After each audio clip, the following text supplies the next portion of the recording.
Hello bachcho, let's read this question. The question says two very long straight parallel wires carry steady currents I and minus I respectively. The distance between the wire is d.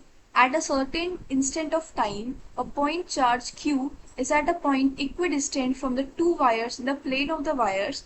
Its instantaneous velocity v is perpendicular to this plane. The magnitude of the force due to the magnetic field acting on the charge at this instant is. The key concept यहाँ पे हमारा होगा, key concept will be force on a moving charge, force on a moving charge in a uniform magnetic field.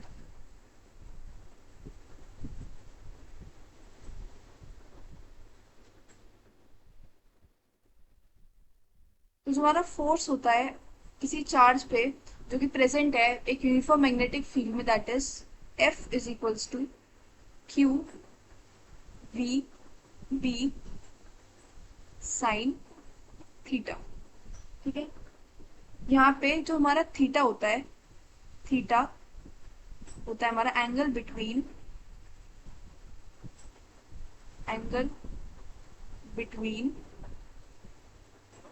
We यानी कि velocity and magnetic field. तो जो angle होता है that is our angle between V and B.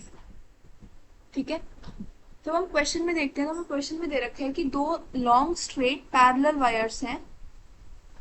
Let's suppose ये दो wires हैं हमारी. एक में जो करंट है वो आई जा रहा है और एक में माइनस आई, यानी कि एक में डायरेक्शन इसके अपोजिट है. लेट्स सपोज ये है इसका माइनस आई. ठीक है, इन दोनों के बीच में जो डिस्टेंस है दैट इज डी. तो अब इनके मिड पॉइंट पे हम डिस्टेंस देख लेते हैं. लेट्स सपोज ये दोनों का मिड पॉइंट है दोनों के बीच में. तो जब दोनों के बीच का टोटल डिस्टेंस डी है तो यानी कि मिड पॉइंट तक का यहाँ से यहाँ तक का डिस्टेंस क्या होगा, d/2. एंड सेम यहाँ से यहाँ तक का डिस्टेंस क्या होगा, d/2. ठीक है, अब इसकी वजह से जो मिड पॉइंट पे जो मैग्नेटिक फील्ड आएगी वो क्या आएगी, इनवर्ट, मतलब इनटू द प्लेन. और जो माइनस आई वाला लॉन्ग वायर है इसमें क्या आएगी, इसमें भी इनवर्ट ही आएगी. तो B1 भी इनवर्ट है जो कि आई की वजह से, और B2 जो कि माइनस आई की वजह से, वो भी क्या है हमारी इनवर्ट ही है. तो दोनों वायर्स की वजह से जो हमारी मैग्नेटिक फील्ड है वो क्या है, हमारी इनवर्ट. हमें क्वेश्चन में दे रखा है कि जो वेलोसिटी है V वो क्या है, it is V is perpendicular to this plane.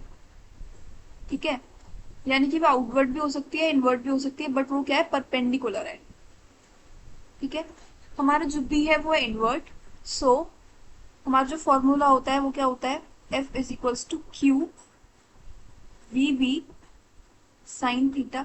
यहाँ पे हमारा थीटा 0 भी हो सकता है और 90 भी हो सकता है.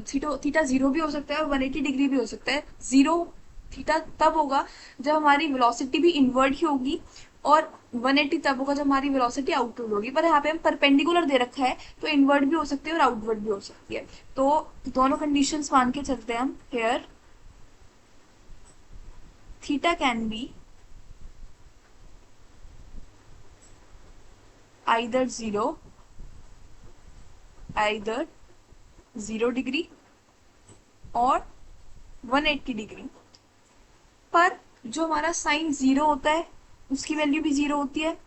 Sine 0 is 0 and sine 180 is also 0. तो यानी कि चाहे वो 0 एंगल हो चाहे वो 180 डिग्री एंगल हो, पर हमारी जो F की वैल्यू है फोर्स वो क्या ही आएगा, that will be always be equals to 0. So our correct option would be option number D, 0. Hope you understood it well. Best of luck.